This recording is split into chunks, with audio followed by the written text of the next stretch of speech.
सबसे ज्यादा चालाक तो ये राम मंदिर ट्रस्ट वाले निकले। इन्होंने तो इधर से 2 करोड़ डाले, उधर से 18.5 करोड़ निकाल लिए।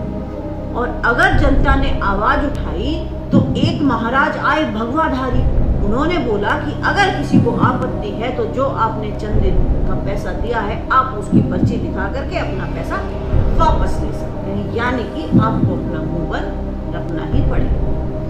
नमस्कार, मैं डॉक्टर शालिनी राकेश। काले धन को वापस लाने के नाम पर सत्ता में आई हुई भाजपा सरकार ने काले धन पर इतना तेज प्रहार किया है कि सारा का सारा काला धन भाग करके स्विस बैंकों में ही जमा हो गया है। और काला धन पिछले 13 सालों में सबसे ज्यादा बढ़ा है तो भाजपा के शासनकाल में। आंकड़े कहते हैं कि ये 7,200 करोड़ से बढ़कर के 20,700 करोड़ तक जा पहुंचा है, यानी कि 200% से भी ज्यादा की वृद्धि काले धन के अंदर देखी गई है। और ये भी बताया जा रहा है कि ये इंडिविजुअल्स का काला धन है। अभी तक किसी भी काले धन वाले का नाम जनता को पता नहीं चला है। जाहिर सी बात है कि ये सभी लोग जय श्री राम का उद्घोष करने वाले लोग हैं। एक गुजराती भाई तो ऐसे हैं, आपने नाम जिनका सुना ही होगा, संदेश राम। उन्होंने तो 6,000 करोड़ रुपए लेकर के वो यहाँ से भाग गए और विदेशी जमीन पर उन्होंने एक तेल कंपनी लगाई।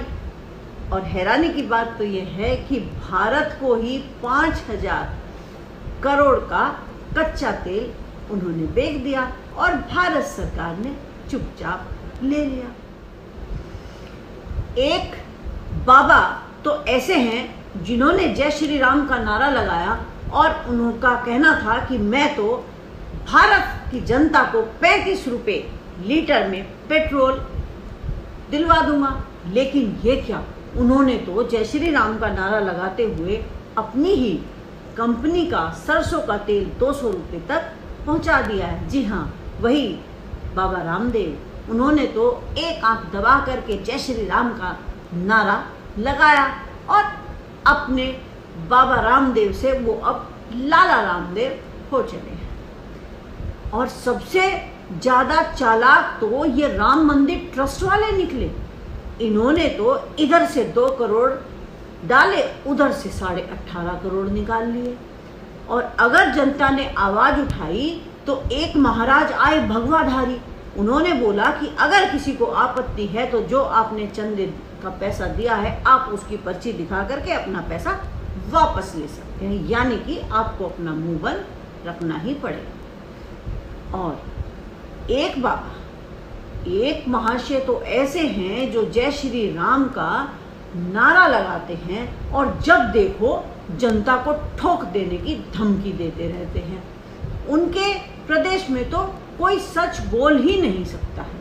सच बोलने वाले पर ही उसका और उसके परिवार का इलाज कर दिया जाता है। यहाँ तक कि पत्रकारों को भी नहीं बख्शा जाता है। अगर कोई पत्रकार शराब माफिया के बारे में तहकीकात करने लगे, उसके बारे में न्यूज़ कवर करने लगे, तो वो भी उसका भी जय श्री राम हो ही जाता है। और एक जय श्री राम का नारा लगाने वाला भाई तो ऐसा है कि जब चाहता है, जब आरबीआई का हाथ मरोड़ करके उससे लाखों करोड़ रुपए निकलवा लेता है। और जब कोरोना काल में चीन अंदर आया तो भाई ने अपनी लंबी दाढ़ी से ही अपनी आंखें ढक ली और कह दिया कि ना तो हमारी सीमा में कोई घुसा है और ना ही कोई घुसेगा। मुझे तो कहीं कोई भी दिखाई नहीं दे रहा है। और एक जय श्री राम का नारा लगाने वाले भाई का पेट तो इतना मोटा है कि सारा का सारा कोरोना के समय में जो चंदा आया था वो हजम कर गया। और अगर कोई पीएम केयर फंड का हिसाब मांगे तो उसको ठेंगा दिखा देता है। तो भारत के अंदर ऐसे हालात हैं। देश के अंदर अघोषित इमरजेंसी है। कोई सवाल पूछने की हिम्मत अगर करता है तो उसको और उसके परिवार को सजा दे दी जाती है, उनको ठोक दिया जाता है।